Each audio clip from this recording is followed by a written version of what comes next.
Another bunch of shows I haven't really tried yet today. It's not that I don't want to try them, it's not that I've been putting them off, it's just I want to watch them closer to recording. But what I want to think of these new shows airing this autumn, who knows? Except you, because you'll find out in a few minutes' time. Because, as ever, this is a 2018 autumn anime preview, from a different perspective.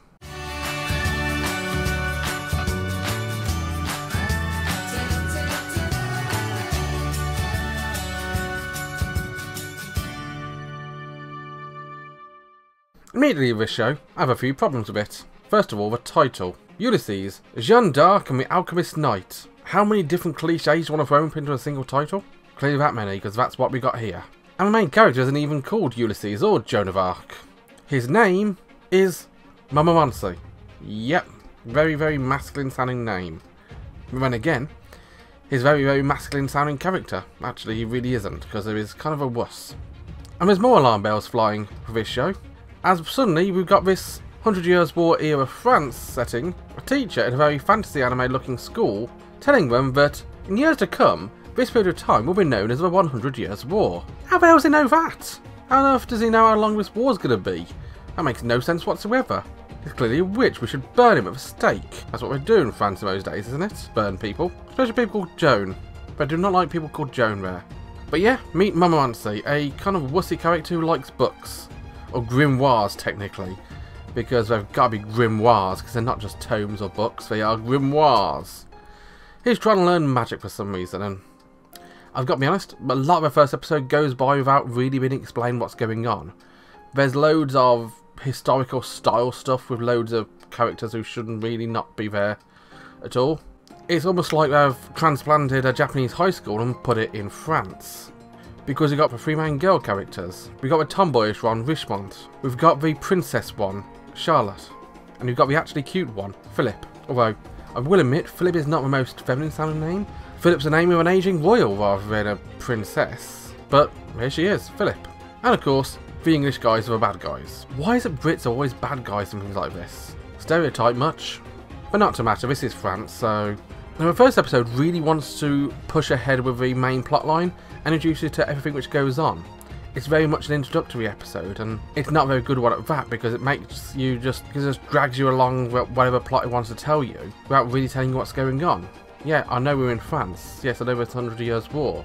I know this Momomansi wants to get magic for some reason and wants everybody to live a happy ever after. Spoiler alert, mate, it's not gonna. If you do want to watch this more, you can probably find me saving at Crunchyroll. I probably won't watch any more of it. Although there's a few interesting things. I like the look of a fairy. Yes, there's a fairy called Astaroth. And I'm a sucker for characters called Joan of Arc. This season's ultra cute anime series from the fantastic people who brought us the likes of Himoto Umaru-chan comes Anime Yell.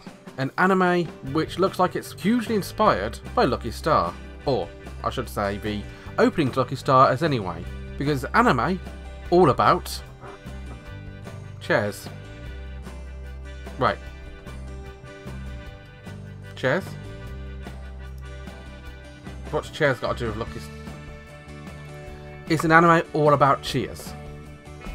Now we're not girls singing about how they like sausage, and to be honest, a lot of the fan base would prefer if they didn't like sausage, but just a bunch of cute anime girls who like cheerleading.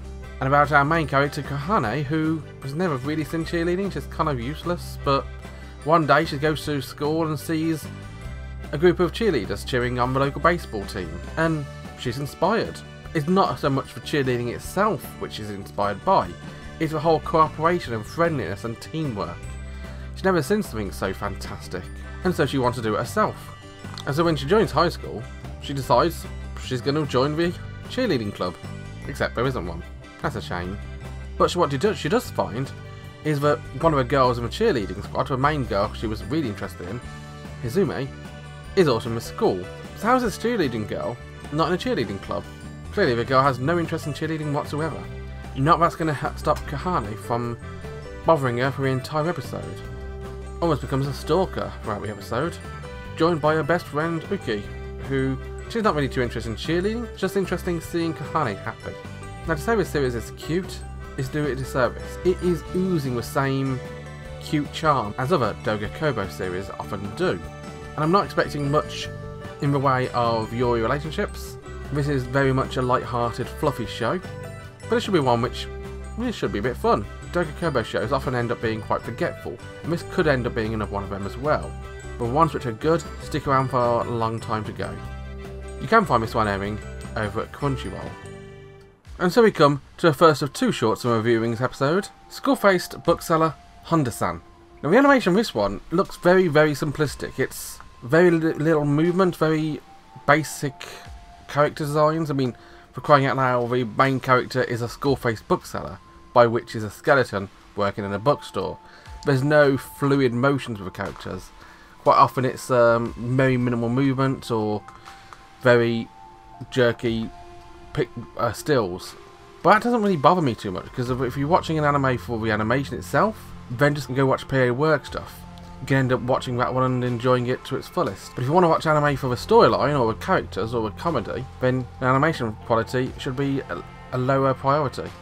And so we know that this is an anime about a bookseller who's also a skeleton. We follow him in his day job, just selling books to people in a bookstore, as you do if you're a bookseller. And this episode actually has a major focus. It focuses in on one particular subsect of book fans. It focuses in on fangirls of a certain genre. Fangirls of yaoi. And the interesting thing is, it doesn't take any stereotypical view of yaoi fangirls.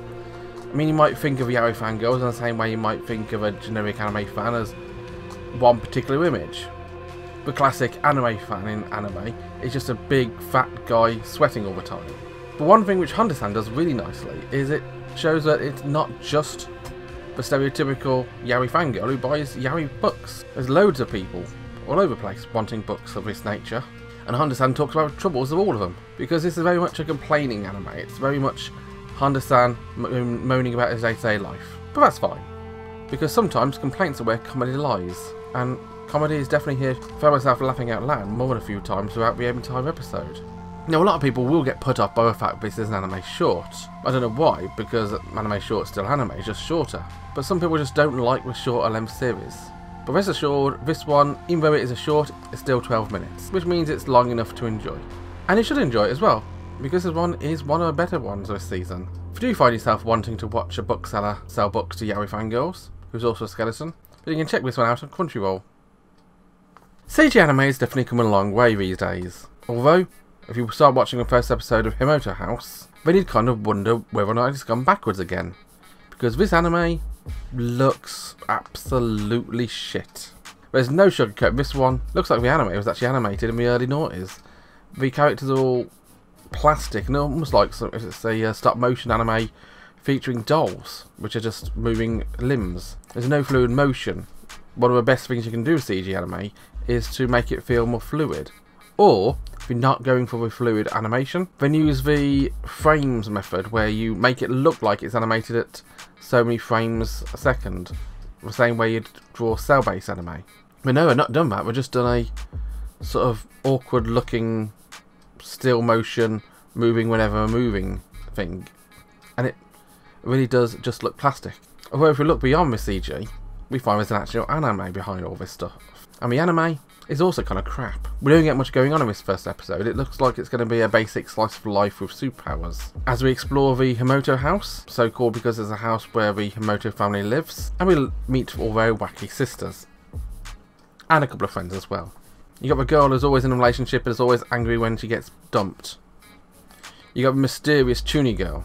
You got the best friend. You got the main character. You've got the creepy laughing girl who's also a childhood friend. And you got a talking cat. So we introduced all the girls, and then we spend the next 5 minutes just talking about panties and bras. Which, let's be honest, if you've got a bunch of girls living in a house together, it is a topic which will have to come up, because laundry day. But to spend 5 minutes on an anime episode just talking about panties and bras just feels unnecessary to me. These characters are more than just panties and bras, and we didn't even get to see them properly. We just saw their faces sparkling in front of a camera, as if they didn't want to animate anything else. And I get a feeling that's the main problem with the show. They just didn't really want to animate anything else.